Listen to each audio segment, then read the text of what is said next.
and connected with us, because he can come back strong. He is that type of guy that loves the game so much that, you know, he's going to do whatever it takes to get back out there on the floor and be himself. And that's what we hope. That's all, you know, that's the confidence that we have. And this is, you know, 2.5 years of rehab is tough for anybody. But, you know, we're hoping for the best. Sounds like you had an emotional call with him. With him, with Bob, Coach Kerr. But you said there were some tears.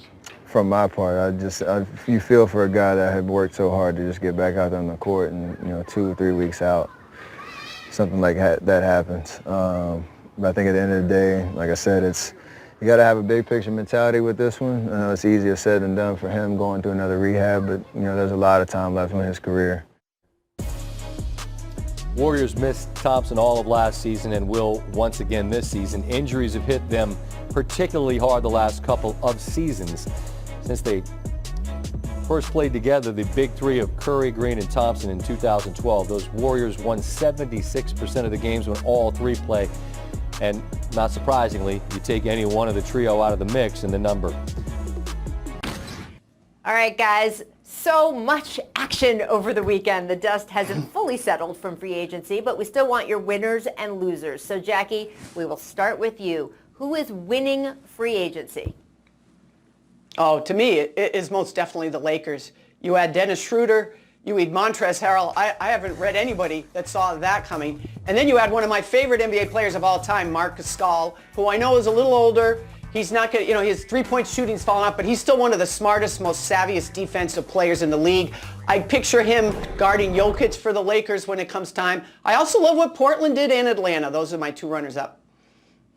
Well, Jackie, you're absolutely right. The Lakers are the biggest winner because of all the points you pointed out. But I love what the Celtics done, adding Tristan Thompson to that roster and Jeff Teague. And then let's talk about the Phoenix Suns. They are winning big time. Getting Chris Paul, adding a guy like Jay Crowder, adding another guy like E'Twaun Moore, who a lot of people don't value. I'm looking at this Phoenix Suns roster, and they look pretty damn good on paper. Also, the Suns are such an exciting team going into this next season. It's so refreshing for Suns fans who have seen that team mismanaged for a very, very long time to be putting the right pieces together both last season and now going into this season. The Portland Trail Blazers, I don't know how they could have done better considering what their roster is. The Lakers, phenomenal, considering especially that Montrezl Harrell is not only a good player to pick up, he's going to be better on your team than he was for the Clippers just because of the fit with Anthony Davis and some of the other players that can cover up for Montrez's weaker defensive issues. And then you also kind of weaken your opponent across the hallway, which I know is a big deal in Lakers-Clippers land, whether they admit it or not. And then I'm going to throw one more in there. I don't know if this is technically free agency. I'm just kind of lumping in the whole week with trades and the draft and everything else. But Philadelphia, Jackie, you and I have talked so often about the fit between Joel Embiid and Ben Simmons, and the biggest issue when having that discussion is who are the players around them. I don't know if we have the numbers 100%. From our researcher, Caesar, but if you look at these two guys when they were on the floor together just a couple years ago, they were plus 15. I mean, that you wouldn't look at that and say, God, those guys can't play together. They don't fit, because they had spacing. They had other guys around them. And then you look at each season since then and how the numbers have gone down.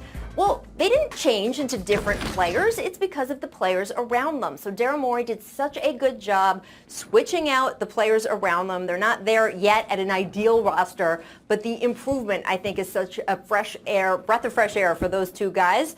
They are in my winners category for the week at large. For the other side of the coin, though, Jackie, who are your losers?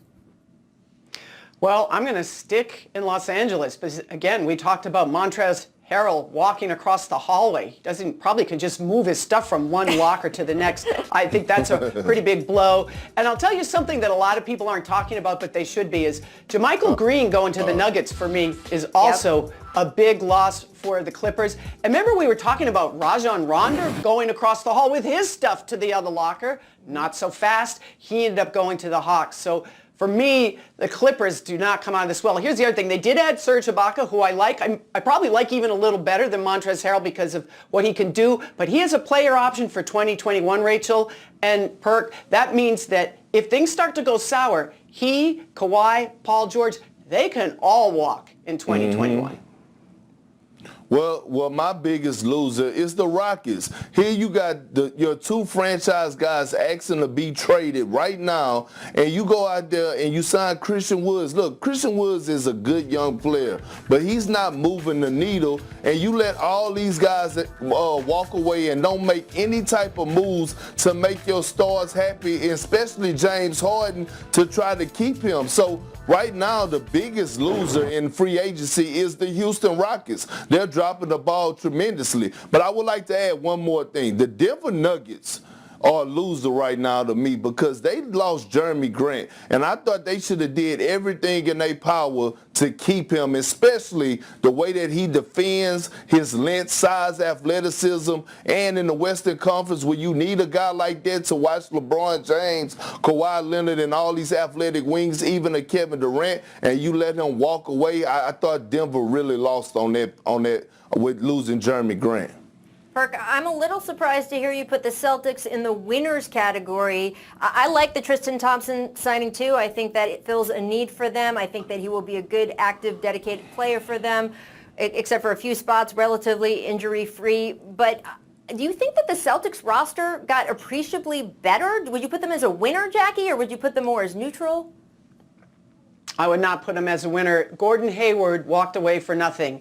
And I'm telling you, people don't understand how important Gordon Hayward was to the Celtics. This is a guy who put aside his ego, put aside the number of shots. He was the best facilitator on that team last year. And the shots that he did make, he was very efficient. Now, I get that everybody looks at the dollar signs. Was he worth $34 million? Would I have paid him what the Charlotte Hornets paid him if I were the Boston Celtics? No, I wouldn't. But he still walked away without you getting anything for him. I don't consider that a win. Yeah. Well, I do. Go ahead. I do, Rachel and Jackie. I consider it a win because I'm going to tell you why. He walked away, and now give the keys to Jason Tatum and Jaylen Brown, and you still have Kemba Walker. So you still have a big three, and then you add a guy to the bench like Jeff Teague who's capable.